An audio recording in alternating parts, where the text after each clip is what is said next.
What are you doing? A voice shouted from the upstairs window. Jessie slammed on her foot brakes and looked up. Megan was staring down at her.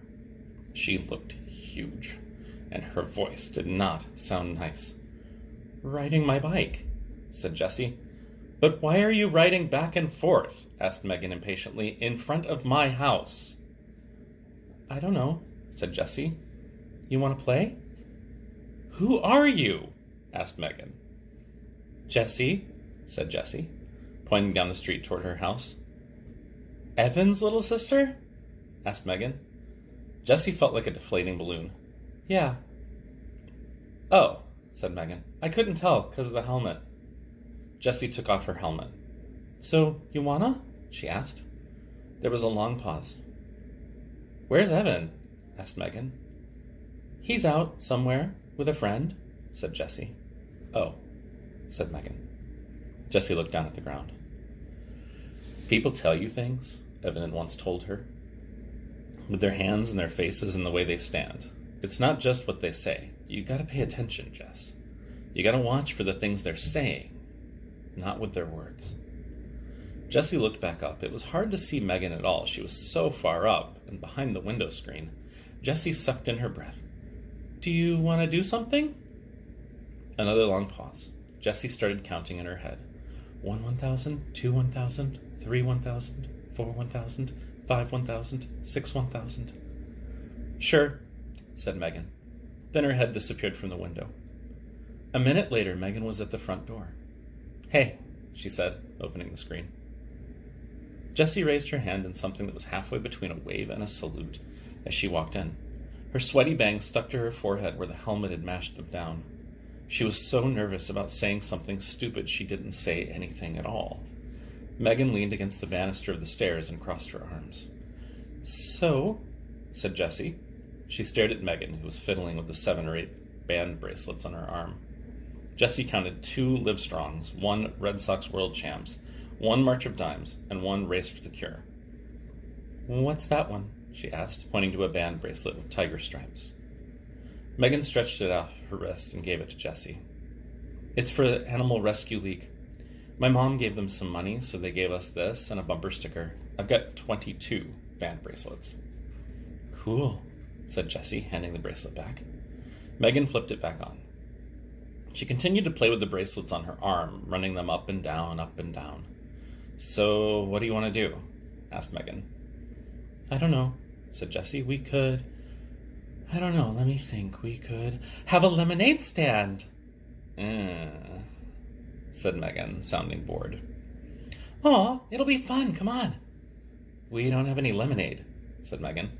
I've got 3 cans, said Jessie. She slipped the backpack off her back, dumped out the 3 cans of frozen lemonade.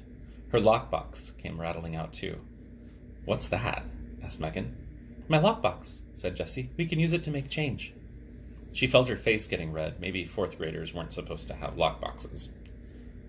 How much money have you got? Asked Megan. You mean in change or altogether? Megan pointed at the lockbox. How much is in there? $4.42. 14 quarters, 5 dimes, 3 nickels, and 27 pennies. Jessie didn't say anything about the $10 she left at home. Both of Megan's eyebrows shot up. Exactly? She said. What do those eyebrows mean? Jessie wondered in a panic. Why was Megan smiling at her? Jessie, those girls are making fun of you. They are not nice. Jessie didn't say anything. She had a sick feeling in her stomach that this was going to turn out badly. Megan straightened up. Wow, you're rich, she said. Want to go to the 7-Eleven? We could get Slurpees. But Jessie pointed to the cans of lemonade on the carpeted hallway floor. The frost in them was already starting to sweat off. We could do the lemonade stand later, said Megan. Maybe. Jessie thought of Scott and Evan, racking up sales 2 blocks down. How was she going to prove to herself and herself to Evan if she couldn't even get Megan to have a stand? How about the lemonade stand first, Jessie said, and then Slurpees with our earnings? I bet we'd even have enough for chips and gum. You think? Said Megan. I know, said Jessie. Look, she held up a can of lemonade. It says right on the can, yields 64 ounces. So we get 8 cups from each can and sell each cup for $0.50. So that's $4, and then there are 3 cans, so that's $12 altogether, right? The numbers flashed in Jessie's brain so fast, she didn't even need to think about what she was multiplying and dividing and adding. It just made sense to her. Hey, how old are you? Megan asked, looking at her sideways. 8, said Jessie, but I'll be 9 next month. Megan shook her head. That math doesn't sound right. No way we can make $12 from just 3 little cans. Yaha, said Jessie. I'll show you. Do you have a piece of paper? Jessie started to draw pictures. She knew that other kids couldn't see numbers the way she did. They needed pictures to make sense of math. Look, she said. Here are 3 pitchers of lemonade, because we've got 3 cans of lemonade, and each pitcher's got 64 ounces in it. Now, when we pour a cup of lemonade, we'll pour 8 ounces, because that's how much a cup holds. You don't want to pour less than that, or people will say you're being a cheapskate. So each pitcher is going to give us 8 cups, because 8 times 8 equals 64, right? Now we'll sell each cup for 50 cents. And that's a fair price. That means that every time we sell 2 cups, we make $1, right? Because 50 cents plus 50 cents equals $1. So look, I'll circle the cups by 2s. And that's how many dollars we make. Count them. Megan counted the circled pairs of cups. 10, 11, 12. That's how much money we'll make, said Jessie, if we sell all the lemonade, and if we do the lemonade stand. Wow, said Megan. You're really good at math. She puffed her cheeks out like a bullfrog and thought for a minute.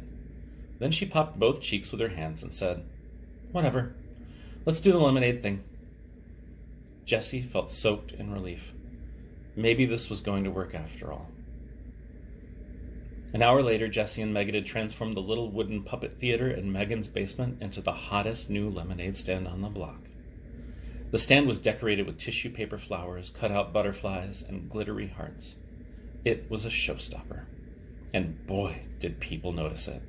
Kids in the neighborhood, strangers walking their dogs, moms strolling with carriages, even the 2 guys fixing the telephone wires, they all came by to buy lemonade. And just when Jessie and Megan were on the verge of running out, Mrs. Moriarty went to the store and bought 3 more cans, free of charge. So when Mrs. Polly asked for 12 cups at exactly the moment that Evan rounded the curve and saw her lemonade stand, Jessie felt like she'd just scored 100 on a test and gotten 5 points for extra credit. So why did Evan stomp off? And how come she didn't feel like she'd won anything at all?